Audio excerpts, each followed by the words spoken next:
Alright, ladies and gentlemen, we're here for round 4 of ARC's Porsche Supercup Championship. Not our largest field by any means.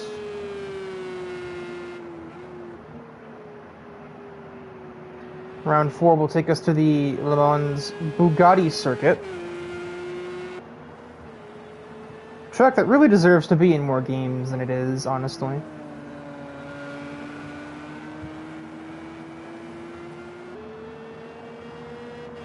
Looks like we should have at least 9 today once everybody joins the event. Also be tolerant of the fan in the background. Fans, rather. Since there are 3 fans running in my house, because it's 87 degrees here, and I can't have the air conditioner on while I'm commentating, because that's even louder. Only one of them is actually on me, and the other 2 are both upstairs, because it's hotter upstairs, because heat rises. And my mom is up there, so... We are looking at DIVEBOMB as he's losing all control, as he's trying to get through his outlap here. I mean, I guess that's a way to warm the tires, if nothing else. Not really the way I'd usually do it, per se, but here we are.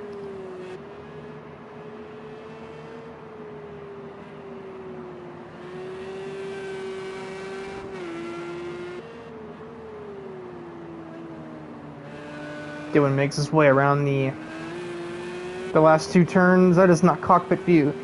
Let us ride on board with DIVEBOMB as he takes us through the first timed lap of this qualifying session. Turn 1, 2, and 3 are as they would be at in any other Le Mans race. The Dunlop chicane. Dylan nearly loses it on exit. Nearly loses it on the way into turn 5. This long sweeping right that takes you onto the actual Bugatti circuit's layout. Which saw a bit of a leg spike, almost throw Dylan out of the track limits there. Almost, though. It didn't.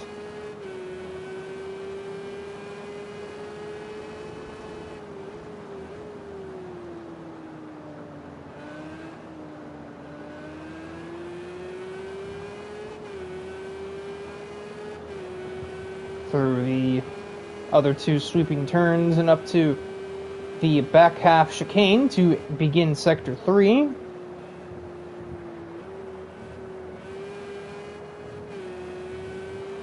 As Dewan McMurray gets invalidated 4 separate times. The game is really making sure that I'm aware that he has invalidated his lap through the final S's up to the last 2 corners on the circuit. And Dylan is super late on the brakes, and that lap is toast, and the next one will probably be as well. But nonetheless, that is a lap of the circuit, not the lap, but it is a lap. Julian Lozano and Luke Allen have managed to enter the race, so we'll have a 9-car event. Sometimes the smaller fields can be a better race, but all things considered, not all that often. Logan may be approached.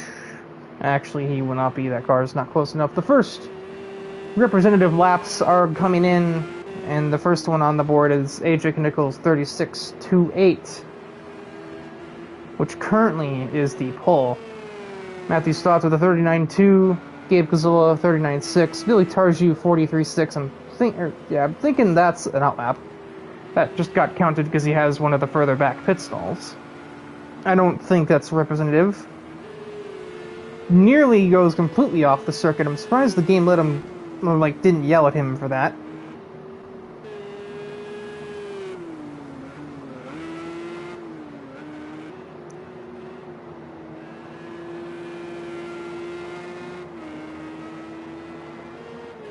Julian Lozano, track limits. McMurray, again, track limits.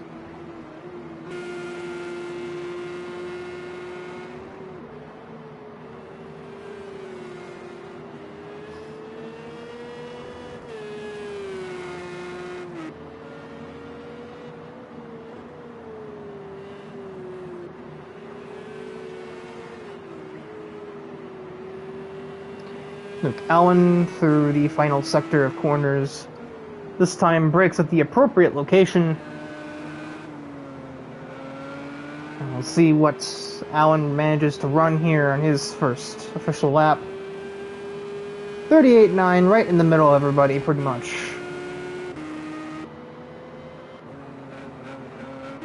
But considering the way that track limits have been running rampant up to this point, just getting a lap in is a decent start.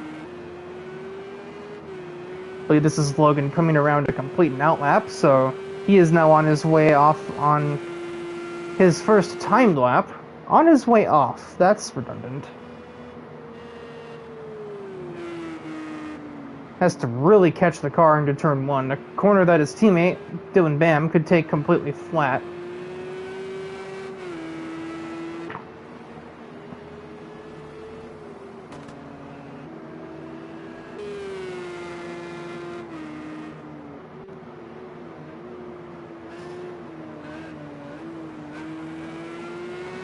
Julian Lozano is just simply getting his behind kicked by these track limits. He must be having some He must be encountering some understeer problems, and that's causing him to just slide off the track and out of the boundaries. That's my guess. It seems easier to do than to just straight up be cutting in multiple corners. Although you definitely can cut the track's 2 chicanes, not very hard.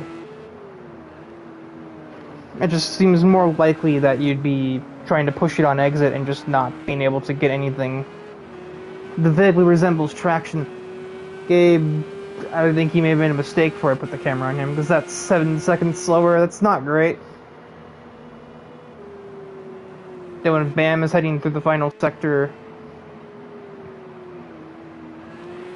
huge wiggle heading through the third from last turn. We'll see if he can at least just put something on the board for the moment, as we're winding down the minutes on this qualifying session. He's going to put something up there. What will it be? 39.9. Yeah, I'm going to go ahead and guess that he's got more in it than that if he can just keep his car under control. 36.2, which is like one of the earliest laps in the session, is still hanging on as top of the board for Major Kaneko at this moment.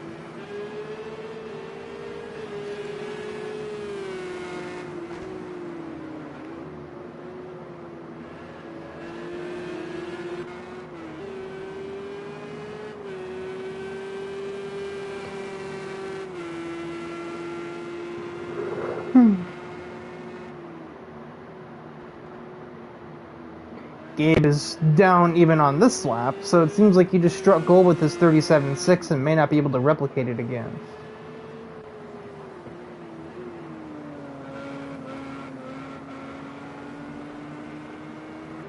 The one with the 51.3, that's going to be the only lap he'll get in, as he was in the pit lane, and he would have absolutely no chance of getting back around in time to make a lap. Oh yeah, you can just see there his car was just would not do what it was told, and I'm kind of surprised that this lap from Julian Lozano hasn't been invalidated.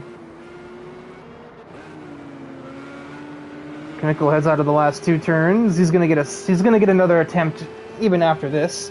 He still finds 3.5 tenths anyway, jumps into the 39s. Meanwhile, nobody else is within a second and a half of that.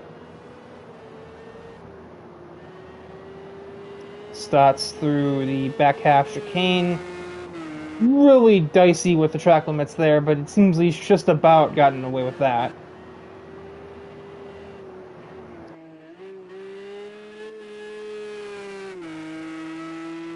Up to the final turn.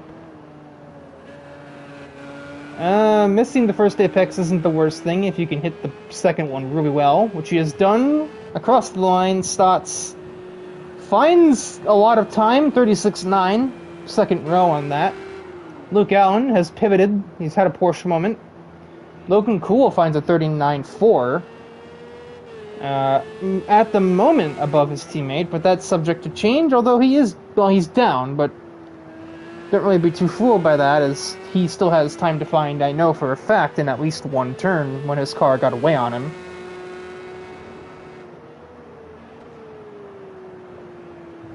And Dwan McMurray's, and I have put an S there. Dwan McMurray is the only other driver still on the lap besides Bam. McMurray will finish their lap first if it's valid. Their car looks like it's been through a ringer.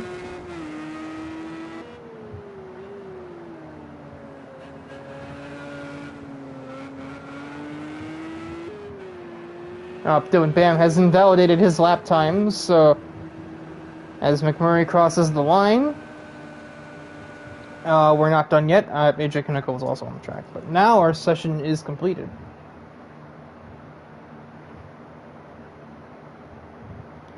So a bit of a field spread here.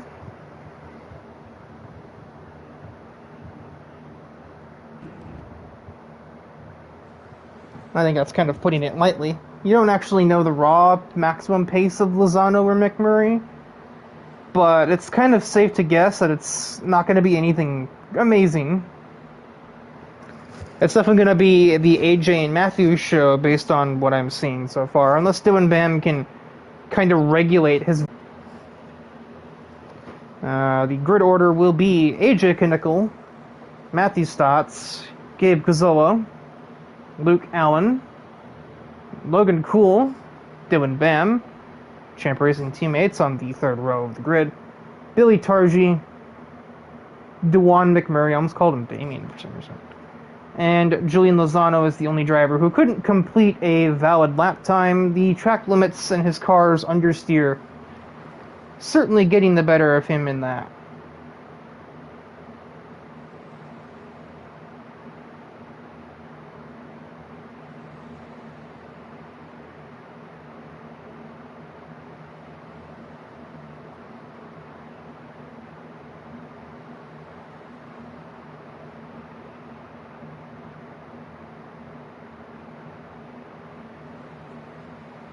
So everybody gets their stuff ranged.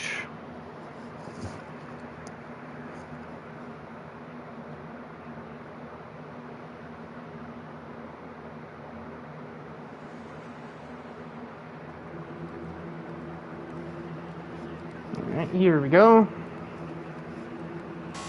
22 laps of the Le Mans Bugatti circuit layout. And let's start the first of them. Matthew Stotts gets off the line incredibly well, as is pretty much anticipated at this point. He'll be clear of AJ before we even get to turn 1. Gabe Gazzola also with a bit of a run on Knickel. Too wide, the two leaders at the front of the field. Yep, that's what leading means. And AJ gets ahead into the actual first corner.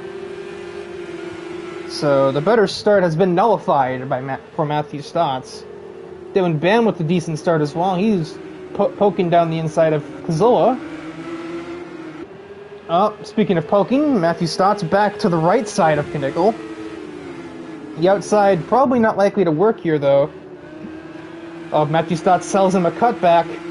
Does he have the run off? Meanwhile, Dylan Bam takes third behind, and no, Stotts does not have the run off. Continuing to be too wide for third place. Bam and Gazzola fighting it out, as they have been doing pretty much this entire lap so far. There's still everything to play for as they head to the backstretch chicane. Dylan a little earlier on the brakes. Oh, they've been barged aside as Gabe Gazzola, as Dylan Bam puts himself in third through the necessary means, essentially. The background, Luke Allen down the inside of Julian Lozano. He must not have had the greatest start if he was behind him in the first place.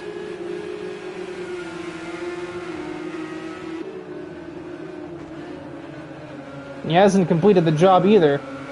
He's forced Lozano to exit the circuit in both of the last two right-handers, which will demote Julian Lozano almost to dead last.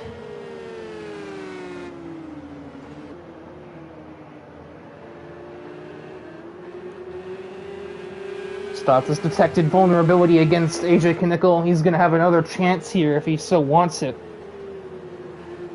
And he thinks about it. He's sold him. He's sold AJ on the matter. He is alongside once more.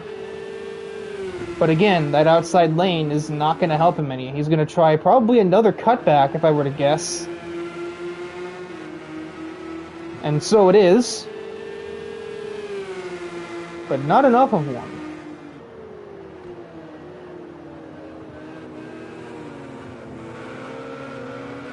Oh, he suddenly arrives at his doorstep, though, heading through the second hairpin. But it just still isn't enough. Stotts is throwing everything but the kitchen sink at Kinnickle. Bit of a difference in braking point, trying just to continue to apply the pressure wherever possible, which at this track is pretty much wherever you want to.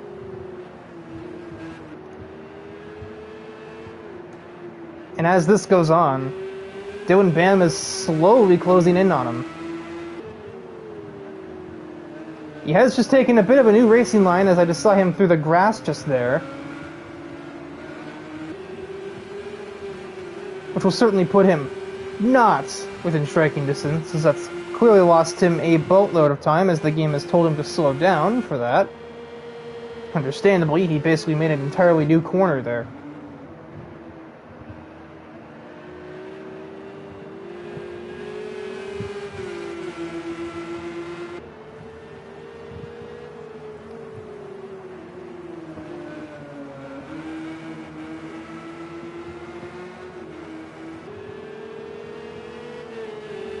Stotts is very good on the exit of the first corner on the actual Bugatti layout proper. He almost sold another crossover on AJ, but he's grown a little wise to it at this point, and he just kind of parks it on the exit of that corner, preventing Stotts from getting literally anywhere. Stotts just has so much better rotation, though. He's been able to out-rotate AJ pretty much at every corner.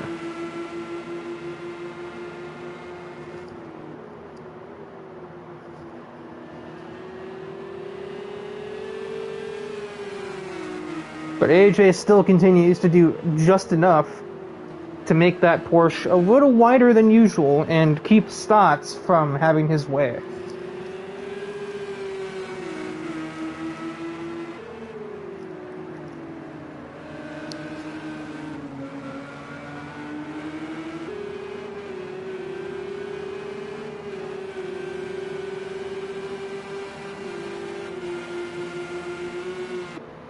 Kinnickle also seems to be running lower wings, or just a more high-speed oriented setup in general, as he pulled about a tenth on Stotts in spite of Stotts having the slipstream. And that's probably why Stotts keeps eating him alive on corner exits. And just in corners in general, as he gets back down the inside for like the 8th time, AJ takes the wide berth to get any momentum he can off of exit, but Matthew Stotts finally grabs the lead, only to immediately lose it by missing the next corner. I don't know if he missed or if he was just maybe trying to leave AJ space and just left him way more than he had any real reason to. He has a peek down the inside, thinks better of that.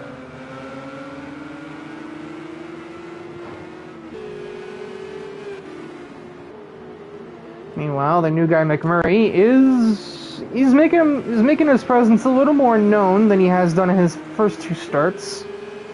Or his first start in ARC, where he was just sort of there. Currently trying to find 4th place against Gabe Gazzola. Not having the best luck up to this point, but he's right there with him. And eventually, Gabe will probably crack, I'd have to assume.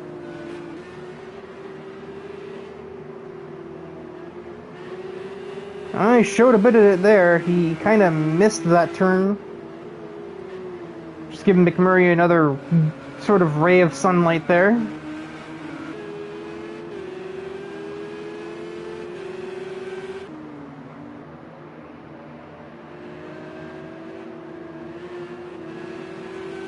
The leaders through Dunlop for the 5th time in the race.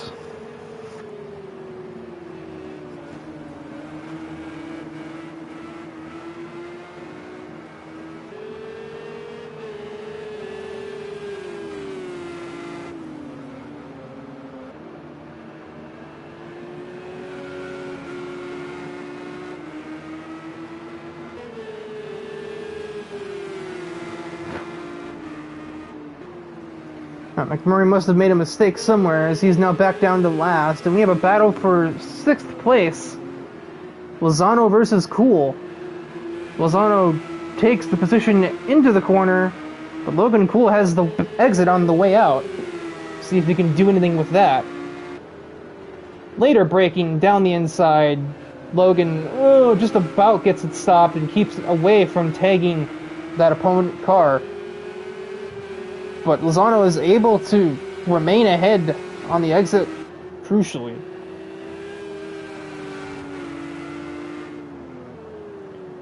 Matthew Stotts seems to be making an early pit stop. Probably attempting an undercut, since he can't seem to find a way to just stick the move on track. But the records have shown that Matthew Stotts probably has better race pace as a whole. So I can certainly understand the move for an undercut here. It's just all the matter now of where he gets dumped out back onto the racetrack, and by extension, who's near him when they do.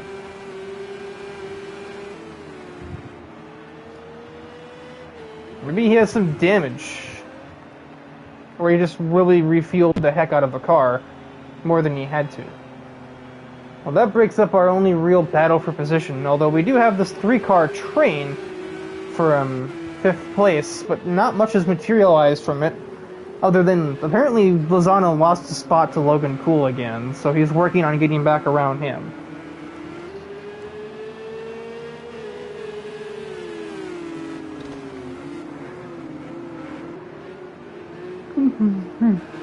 Ugh.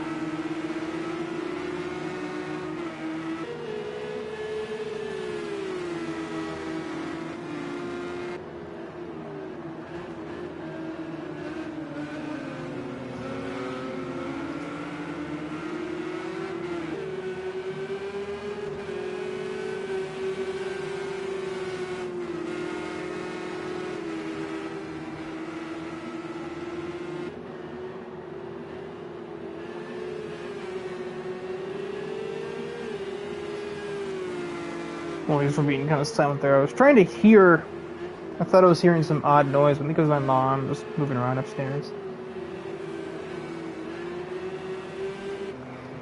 Stotts' teammate, Gabe Gazilla, enters the pits as well. He's not really going for an undercut in particular either. He's just kind of going in.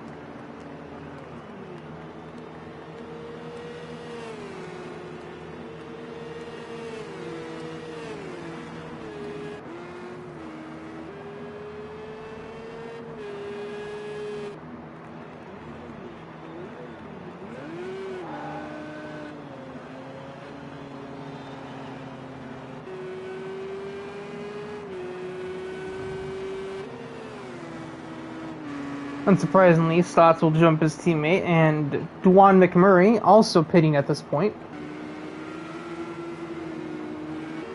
This sort of 3-car battle has spread out considerably.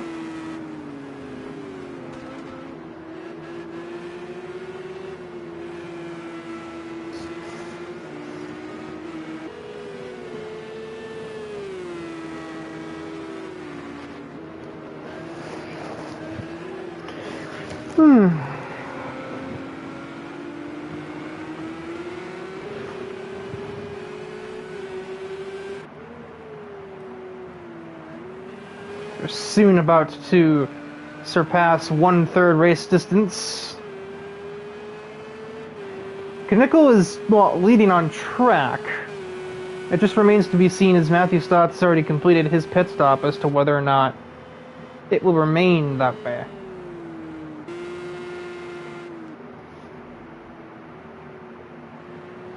Stotts has all the space in the known universe to run at the fastest of his car's capabilities. So does AJ, mind you, but the undercut will still do something, and it'll just you know. That's kind of what the race is sort of resting on at the moment, is what happens after Knickel makes it stop.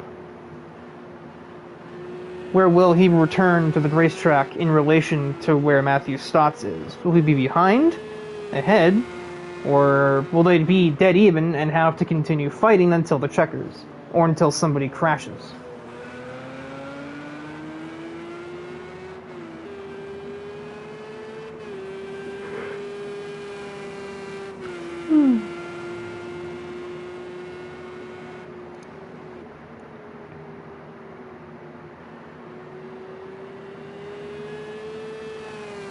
looking at the deficit between the last lap between Stotts and Kinnickle, Stotts would have gained basically 4/10 during it.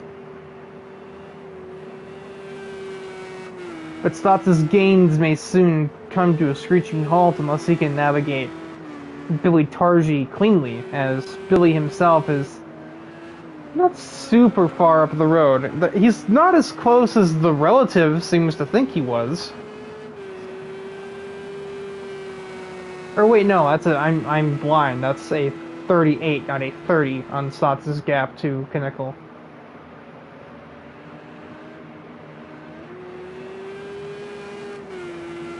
AJ ran a 38.09 in his previous lap. Now we'll see what Matthew Stotts can answer with as he makes his way through the third sector of the circuit.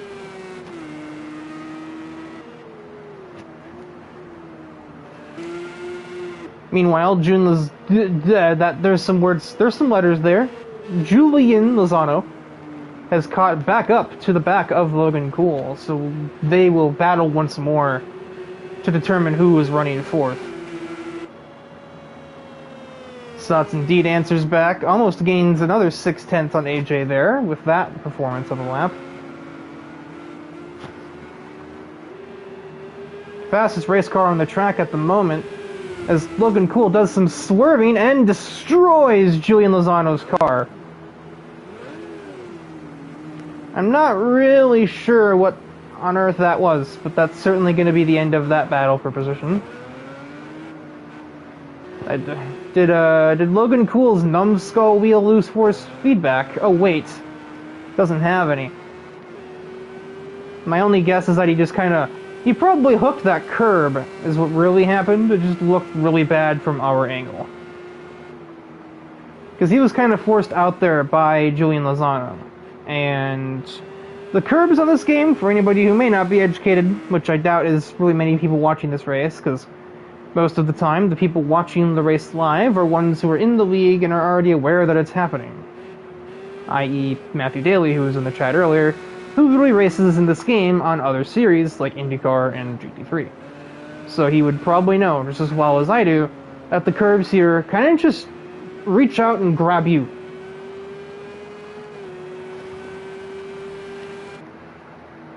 Kinnickle upped the ante before, as Matthew Stotts has taken 5th place from Billy Targi.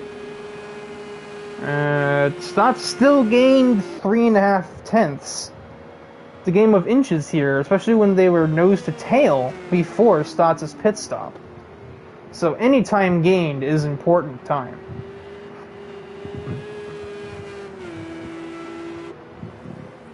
Excuse me, couldn't get to the mute button for that as I was stretching.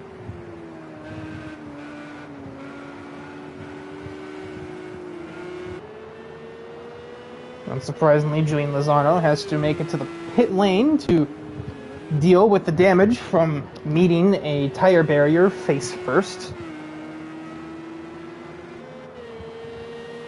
But yeah, I'm still fairly convinced that was just Logan getting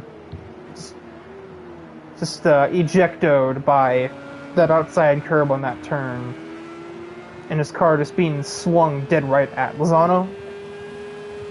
I can only assume, I can only play devil's advocate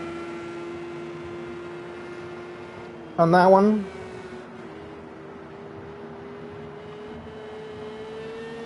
AJ Kinnickle finally, he now enters pit lane, that's a word, yep. But he had a lot shorter of a pit stop there.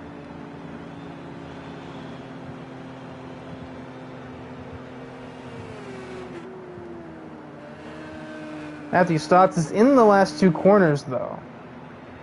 And he's not going to get him. Or is he? No, he's not. He's going to be about 2 seconds back by the end of turns 1 and 2.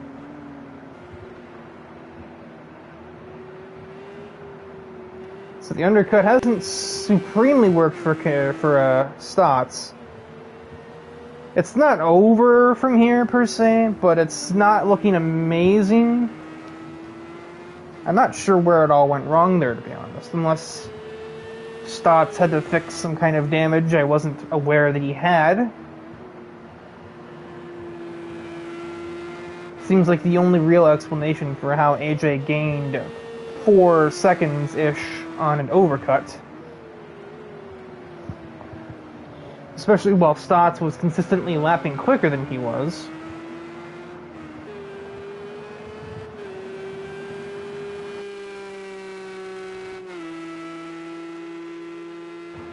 Now we will see, though, if Stotts can continue to do so. If you can keep running faster than AJ, then it doesn't really necessarily matter if AJ gained time on the pit stops. If Stotts is just the faster car, he'll get back to him anyway. But Dylan is going even longer than those two are, and he's not even pitting on this lap either. So, who knows what will come of that. That said, he made a really big mistake somewhere along the way to run a 2-minute 2-lap time not pitting. So I think he's effectively removed himself from the equation, and there's another one, absolutely classic Porsche handling right there. And that gives the lead, well, currently, to Luke Allen. But AJ is very much still nearby. Luke also still has to make his pit stop, so he's not going to be there for too long.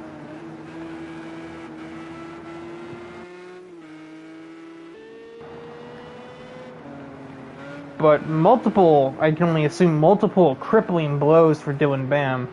Probably an earlier spin that I didn't catch, and then that's just, you put the final nail in his coffin here. And he goes around again now with the severe damage dealt to his car. He just cannot keep it under him at all. He'd be lucky not to come out in 8th or last. Well, actually, I don't think he'll come out in last, but he'll probably be in 8th.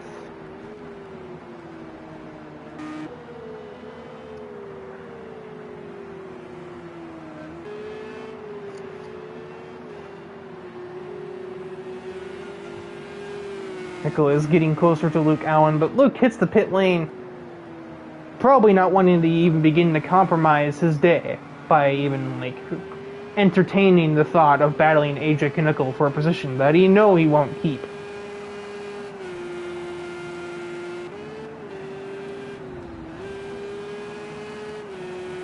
Stotts had a slowdown on exit there. Still has a slowdown on exit there.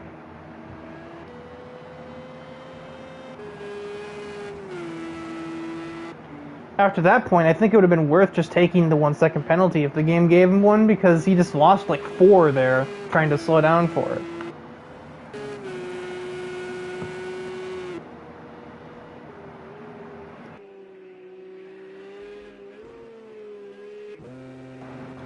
Dylan Bam finally returns to the pit lane, his car looking a little worse for wear, I would say.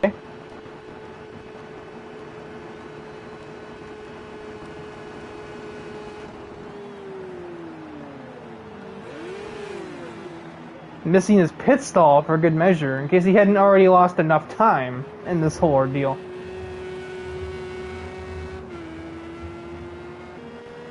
Just really got thrown off as a thunderstorm had just begun outside my house in real life. Honestly, please do. We need a cold front, so I can maybe commentate Monday with no fans running. I would certainly appreciate it, but that is wishful thinking, I would say.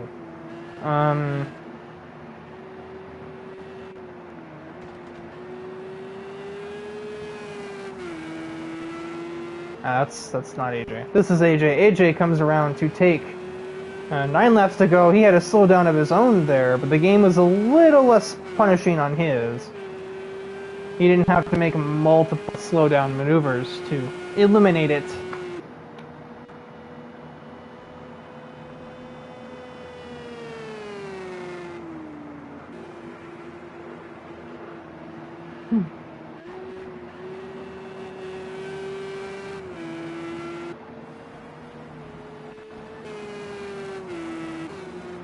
Now, Dylan Bam might honestly be at threat of being in last place. It's not much of... the chances aren't too high, but it's not impossible that he'll actually exit after Lozano goes by.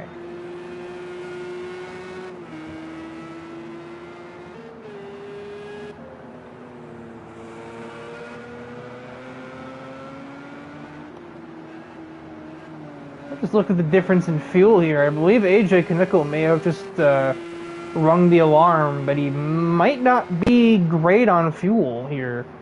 Looking at the 22 liters of gas in the vehicle compared to Matthew's 33. Also, Billy Targi is really running those tires for all they're worth. He is the last vehicle on the track who has not pit. And I can only assume he should be doing it soon if he knows what's good for him.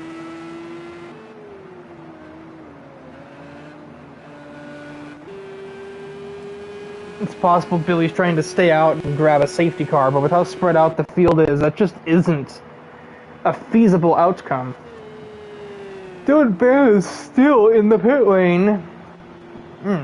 Weird half on there.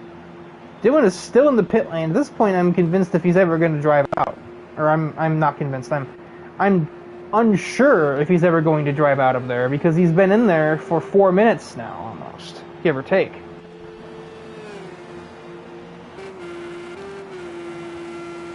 Soon, Gabe Casillo will have to catch and overtake Billy, as Billy is not pitting, so he'll have to actually navigate him the normal way.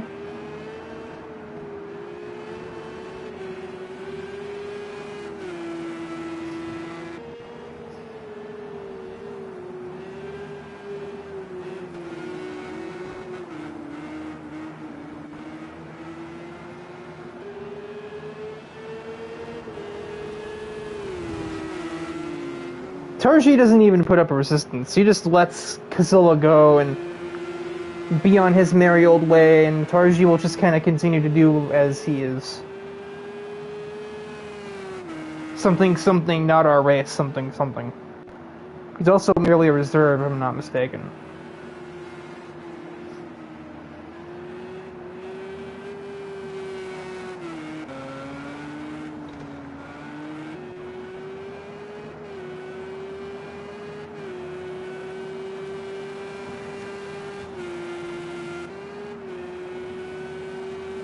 Stotts gained over a second on that lap. That might have been one of his fastest laps of the whole race right there.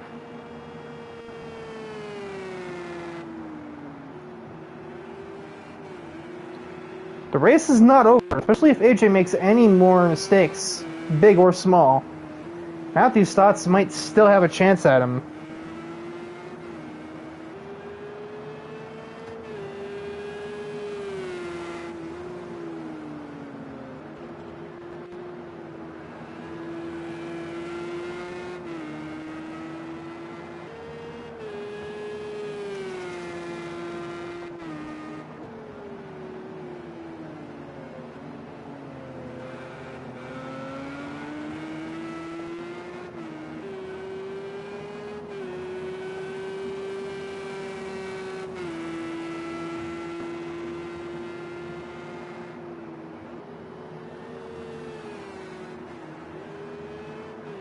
I see Dylan has finally rejoined the circuit at some point in the recent past, not sure when.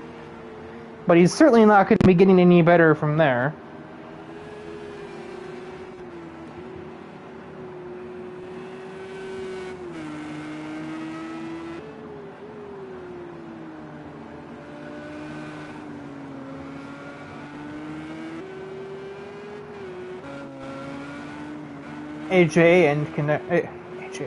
Stotts and Kinnickle seemed about even on that lap. Yeah, they were. AJ found a 10th.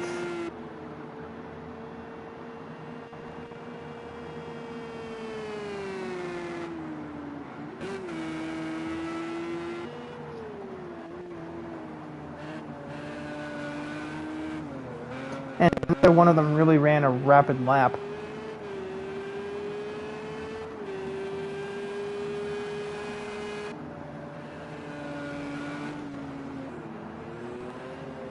Billy Targi is finally making his rather disoriented way towards the pit lane.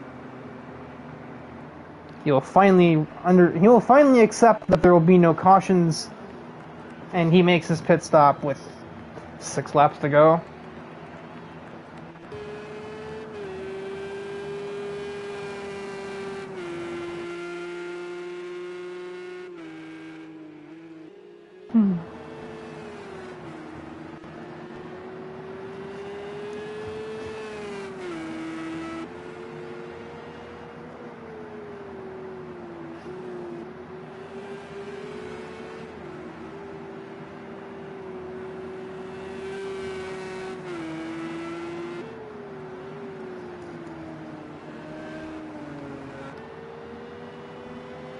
Billy rejoins the track right next to Dewan McMurray, so the two will battle for 6th place heading through the Dunlop chicane.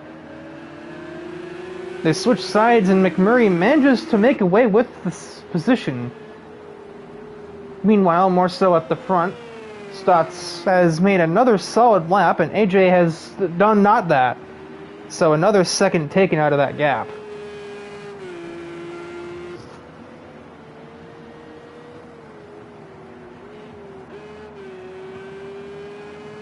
Gabe, meanwhile, just having a quiet little Sunday cup back here, basically. He's not really got anybody keeping up with him, but he's also nowhere near. Oh, crap. AJ's made something of a mistake, as now Matthew Stotts is almost within... I was really about to say almost within DRS range. Nope, wrong game.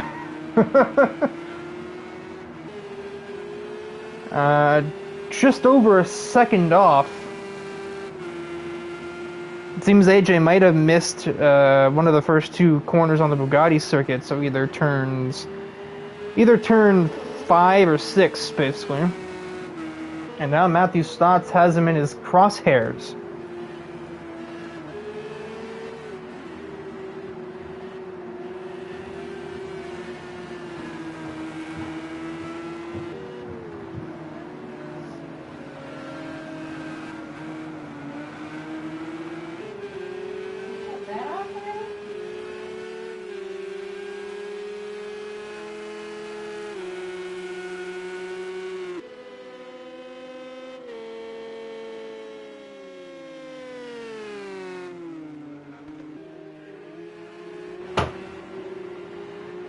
Four laps to go.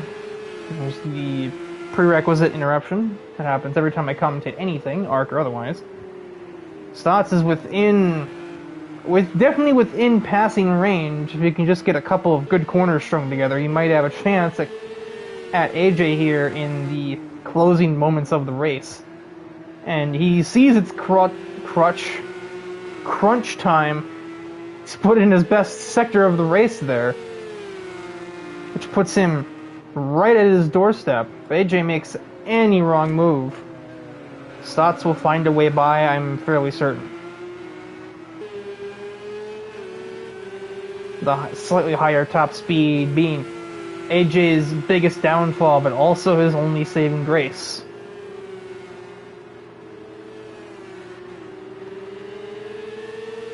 And also fuel is still a slight question mark for AJ. I think he'll be fine, though.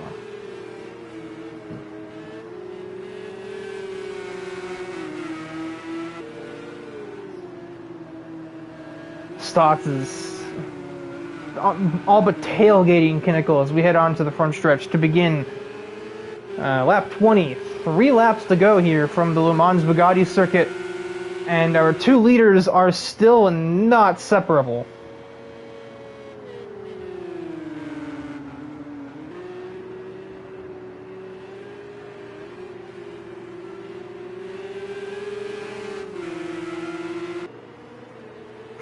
They're really weird sounding V6s sing in unison as they head down the hill. Seriously, that sounded really weird. AJ manages to minimize the deficit he usually suffers heading through that corner. We'll see if Matthew can maybe make up time on this one instead, and it looks like he won't be. And AJ is usually pretty good at the rest of the laps. So Stotts is going to have to make his money in the Dunlop chicane and then the first 2 corners of Sector 2. Or no, the last corner of Sector 1 and the first corner of Sector 2. I couldn't actually tell where the line was.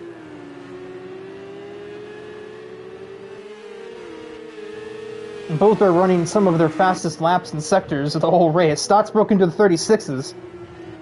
That's like just about matching his qualifying lap in an effort to get at and get ahead of Knickel.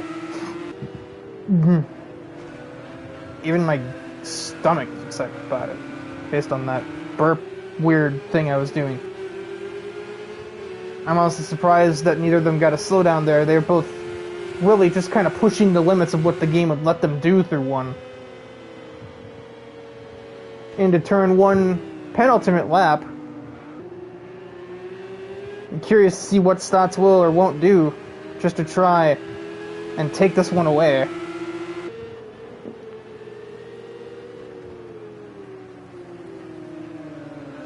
Well, he'll try the outside, but there's just nothing doing out there. Just to check up for the cornering speed difference.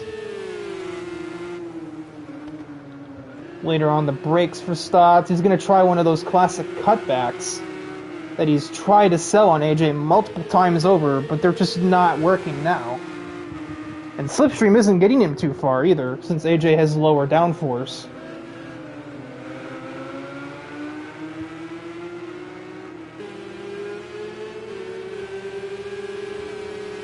And you can just see the difference going down this back straightaway. Stotts, remember, has Slipstream here, and he still loses time every time.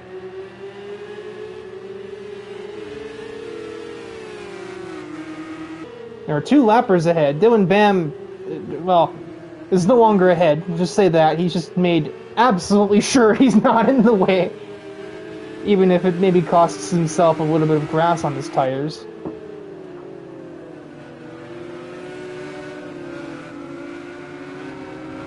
Last lap of the race. The other lapped car moves out of the way. It has to be Dunlop. I can't see anywhere else where Stotts could even begin to make this move.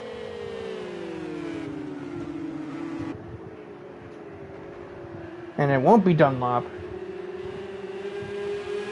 I think AJ broke a little later than he's been doing through there to try and prevent the exact thing I was just describing.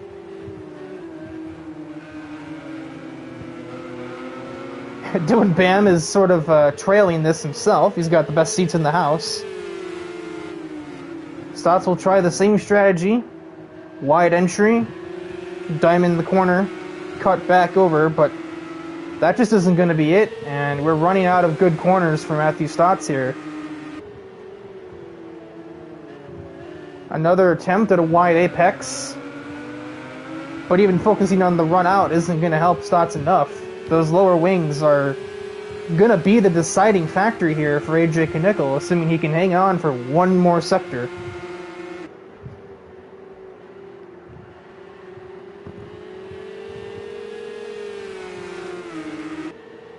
He's right there. Does he give him a chrome horn or try to take a lane that I didn't even notice was there? But AJ parks the bus perfectly. Stotts being blocked on the inside. He doesn't care, but that is not where the track is, so AJ Knickel is going to have played defense adequately and take the victory at Le Mans Bugatti Circuit. Matthew Stotts could not have been much closer at the end of the race, or for most of the race throughout.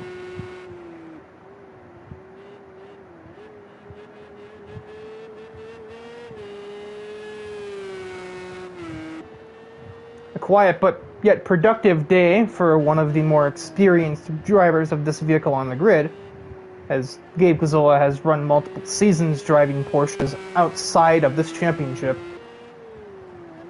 Gabe Gazzola heads through the last 2 corners of the lap to round out the podium finishers here. DJ McMurray has had a much better showing here today than he did at his debut in IndyCar Willow Springs. He's also disconnected, but trust me, he's taken 5th place. The records will show. He's also dragged Billy out with him, but I'm pretty sure he's still going to get, I don't know, where was he, 7th? I believe. Luke Allen 4th, Logan Cool 5th, and pit lane.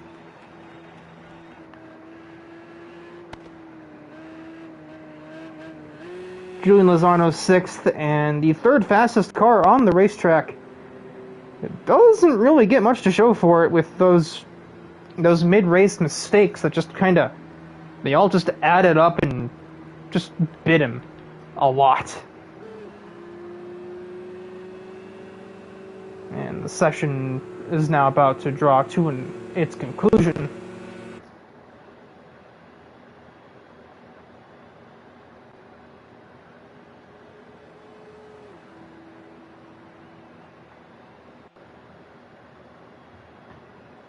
Ignoring that penalty from a track limit.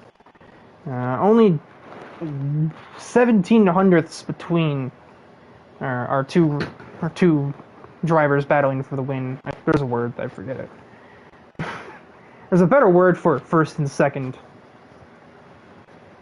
Or maybe there isn't, I don't know.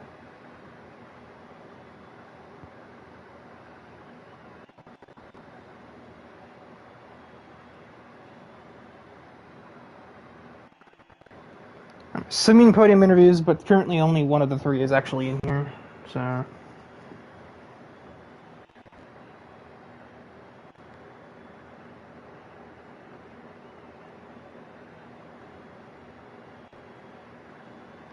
Yeah, I don't know if AJ and Stouts are coming into interviews, so I might just want to skip them, not do interviews. I certainly would not mind, because I need to use the bathroom. Just go, just end it. Okay, yeah, well, I'm going to trust Gabe's belief on his own teammate not showing up for the interviews, so I suppose just head into the outro here. Monday I will be returning to broadcast the next race in ARC's Project Cars 2 library. IndyCar somewhere? Maybe it's an off week. I really should check those things. My tablet likes to be funny when I try to load SLP. Speaking of, like to thank the sponsors of the series, DIVEBOMB, who handles a lot of the social media promotion and exposure being handed to ARC. I believe they write articles on motorsports, I do believe. But I mostly follow their meme page for Formula 1. But that's what usually pops up in my Instagram feed. Also to Sim League Pro SLP themselves. For people who don't have potato hardware, it is a very useful means to organize racing leagues, statistics, recruiting, scheduling, and anything else. To Burning Rubber Podcast, a podcast run by Jake Scarborough and others, which interviews some of the more up-and-coming talents in the NASCAR and oval and dirt racing world. To James McAdam, who's in a promotion/partnership with ARC, which allows us to use his in-game photography and screenshots for promotional purposes, and for AJ Kinnickel's own design, not design company, but like design firm, or something.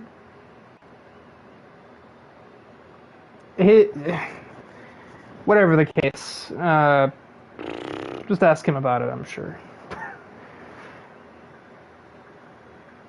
He does all the graphics for ARC social media posts, so...